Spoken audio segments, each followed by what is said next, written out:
Friend, मैं doctor Dwarka, consultant psychologist and life coach. दोस्तों, सबसे पहले तो मैं आपको एक बात बताना चाहता हूँ कि मैं एक कंसल्टेंट साइकोलॉजिस्ट हूँ, लाइफ कोच हूँ। मैं कोई किसी धाम का बाबा नहीं हूँ। मैं तंत्र मंत्र करने वाला व्यक्ति नहीं हूँ। तो मैं जो भी जानकारी आप लोगों के लिए तैयार करता हूँ वो पूरी तरह काफ़ी मेहनत करने के बाद मैं तैयार करता हूँ। और दोस्तों, इसी साइकोलॉजी सब्जेक्ट में मैंने डॉक्टरेट की डिग्री ली हुई है। मैं ऑलरेडी बहुत कुछ पढ़ चुका हूँ, बहुत सारा मैंने नॉलेज इसमें ले रखा हुआ है। तो हम किसी तंत्र मंत्र वाले व्यक्ति की तरह, किसी धाम वाले बाबा की तरह हम आपको बात बता नहीं सकते।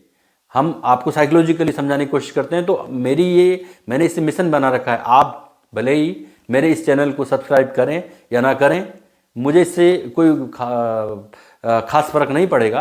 बट मेरा एक मिशन है कि मैं जितना भी नॉलेज मैंने गेन किया है वो मैं आप सभी लोगों तक शेयर करूं। और अगर आप उसको आगे शेयर करते हैं और लोगों तक, तो ये साइकोलॉजिकल अवेयरनेस लोगों तक जाती है, लोगों को बेनिफिट मिलता है। तो इससे बड़ा मेरे लिए कोई अच्छा कार्य नहीं होगा कि मैं लोगों की मदद कर पा रहा हूँ। इस तरह एक YouTube का एक प्लेटफॉर्म है जहाँ पर हम लोग काफ़ी जानकारी शेयर करते हैं, और अगर उसमें आप लोगों का योगदान मिल जाता है तो बात ही कुछ और होती है। तो आज हमारे इस वीडियो का टॉपिक है दोस्तों, पैनिक अटैक।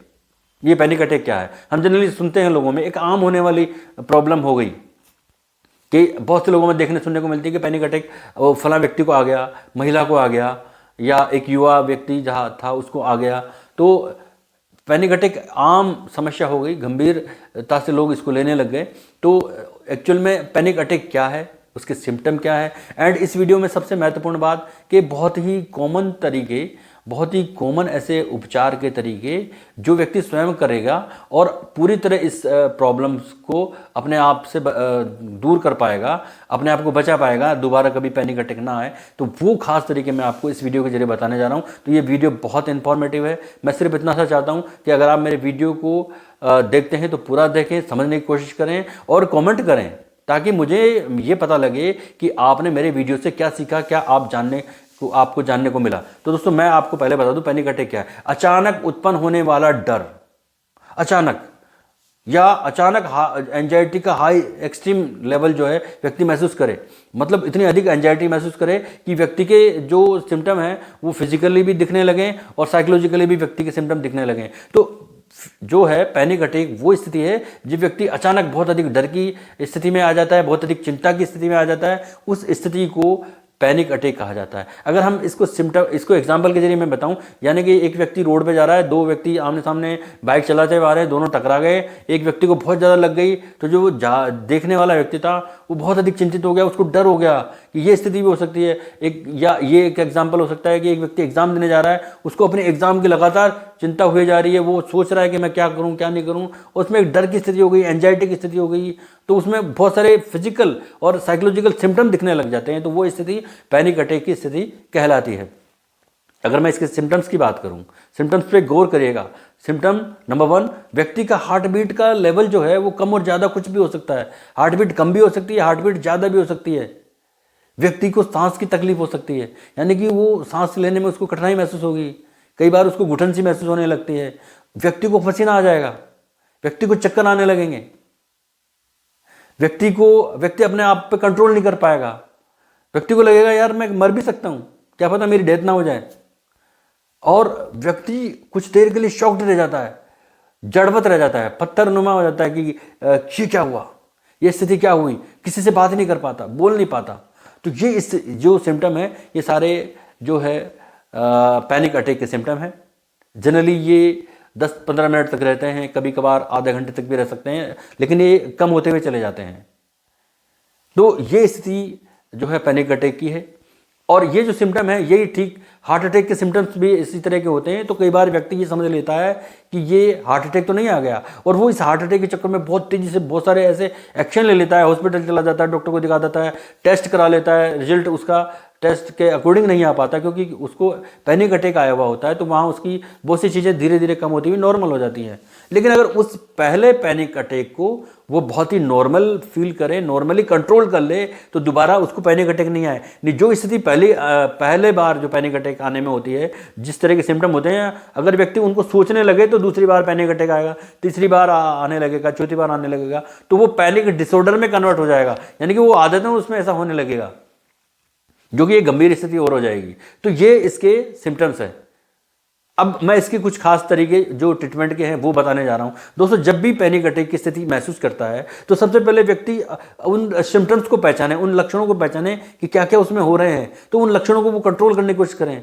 भय उसको हो रहा है, डर अगर उसको लगने लगा है, तो वो देखें कि मुझे किस बात से हो रहा है, और उस बात के उस चीज़ के लिए वो पॉजिटिवली बोलने लगे। मैं फिर कह रहा हूँ, सोचने से ज़्यादा जरूरी है कि वो व्यक्ति बोलने लगे कि भाई अगर एग्जाम हो रहा है मैं कंट्रोल कर लूँगा। बोलें, अपने मुंह से बोलने से उसका जो अफर्मेशन है वो ब्रेन के कॉन्शियस लेवल से सबकॉन्शियस लेवल तक जाएगा।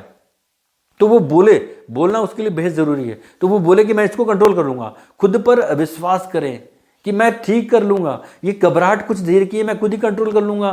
क्यों भीड़ इकट्ठी हो गई, क्यों परिवार के लोग मुझे परेशान मेरे लिए हो रहे हैं, तो वो खुद पर विश्वास करे कि मैं खुद ठीक कर लूंगा। मैं कुछ देर के लिए मेरे को एंजाइटी हो रही है या जो भी डर की स्थिति है, मैं खुद कंट्रोल कर लूंगा। और स्वीकार करें, जैसी स्थिति है उसको एक्सेप्ट कर ले, उसमें चिंता ना करे, उसमें शर्म महसूस ना करे कि मुझे इन सब के सामने ये क्या हुआ, पसीना आ गया, मैं घबरा सा गया हूँ, मुझे वो देख रहे हैं तो देख रहे हैं, ये तो प्रॉब्लम है, ये किसी को भी हो सकती है। लेकिन पहली बार उसको वो नॉर्मल फील करें, ताकि दोबारा वो डिसऑर्डर में, पैनिक डिसऑर्डर में कन्वर्ट ना हो। सीधी सी बात ये कहना चाहता हूँ, आप पहले ही पैनिक अटैक में अपने आप को कंट्रोल करें ताकि दूसरी बार स्थिति ना आए। एंड जो स्थिति जैसी है वैसी एक्सेप्ट कर लें। नंबर 3 कि व्यक्ति कुछ देर के लिए शटअप हो जाए, चुप हो जाए। जब वो चुप हो जाएगा तो उसको बहुत सारी चीजें ना करने का एक समय मिलेगा। व्यक्ति कुछ देर के लिए चुप हो जाता है, आंख बंद कर लेता है और शांत चित्त से बैठ जाता है। इसका सीधा सा अर्थ यह है कि व्यक्ति ना तो अंदर से कोई स्टिमुलस ले रहा है, उत्तेजना का एहसास कर रहा है, ना बाहर घर में, परिवार में, रोड पे, सड़क पे, कहीं पर भी कोई उत्तेजना, एनवायरमेंटल स्टिमुलस नहीं ले रहा है। यानी कि शांत होकर चुपचाप बैठ गया। आप बैठ के देख लीजिए, घर में आप बैठ के देखेंगे किसी कमरे में आप अपने, और शांत चित्त से बैठ जाइए आप, और चुपचाप बिल्कुल ना सोचे कुछ देर के लिए, थोड़ा हल्का हल्का लंबी लंबी सांसें लें। आप देखिए आपका पैनिक अटैक गायब हो जाएगा पहली ही बार में। आप इस तरह के एफर्ट्स करिए, इस तरह की फिजिकल एक्टिविटीज कीजिए कि आपका पैनिक अटैक जीवन में कभी नहीं आएगा।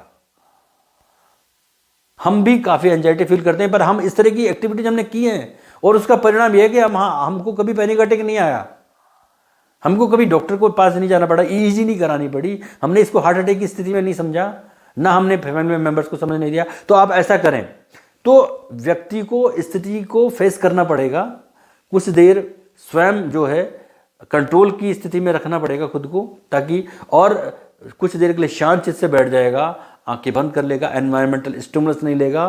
तो ये जो चीजें हैं, ये जो तरीके हैं, ये व्यक्ति स्वयं कर सकता है। और ये ऐसे खास तरीके हैं जो ना तो कोई काउंसलर उसी समय आपको इमीडिएट इंस्टेंटली आपको इफेक्टिवली आप पर कर सकता है। तो मैं ये तो नहीं कहूँगा कि आप किसी डॉक्टर के पास जाएंगे और डॉक्टर जो है आपको बहुत एकदम से दुनिया बदल देगा, ज़्यादा से ज़्यादा वो आपको नींद के इंजेक्शन दे देगा यार। तो आप खुद ही कंट्रोल करें ना, उस स्थिति से खुद ही लड़े ना, खुद ही समझने की कोशिश करें ना। तो जो भी है, महिला, पुरुष, युवा, जिसको भी अगर ऐसी स्थिति है, तो वो इस स्थिति में खुद पर विश्वास करें, स्थिति को फेस करें, शांति से बैठ जाएं, आंखें बंद कर लें, थोड़ी हल्की हल्की लंबी, जैसी उसकी सांस वो महसूस कर रहा है वैसे ही लें। क्योंकि इस स्थिति में, पैनिक अटैक की स्थिति में सांस लेने में दिक्कत होने लगती है, तो जितनी नॉर्मल वो खुद ले सकता है वैसी सांसें लेने की कोशिश करें और किसी से बोले नहीं। आपको मैं गारंटी से कह रहा हूं, नेक्स्ट टाइम कोई पैनिक अटैक नहीं आएगा। दोस्तों, यही मेरा इस वीडियो का मोटिव था। अगर आप इन चीज़ों को अपनी हैबिट में ले लेते हैं तो जीवन में कभी आप पैनिक अटैक फील नहीं करेंगे, सामना नहीं करेंगे, आप खुद भी बचेंगे और लोगों को भी बचाएंगे। यही मैं कहना चाहता था। अब जिस भी व्यक्ति को अगर कोई कमेंट करना है आप जरूर करें और मुझे बताएं कि किस व्यक्ति को कोई पैनिक अटैक आया था तो उसने सबसे पहली बार क्या तरीका अपनाया था, उसने क्या प्रॉब्लम फेस की थी और क्या तरीका उसने यूज किया ताकि उसने अपने पैनिक अटैक से वो अपने आप को ठीक कर पाया। ये मुझे अपने कमेंट के जरिए जरूर बताइए दोस्तों। धन्यवाद, नमस्कार।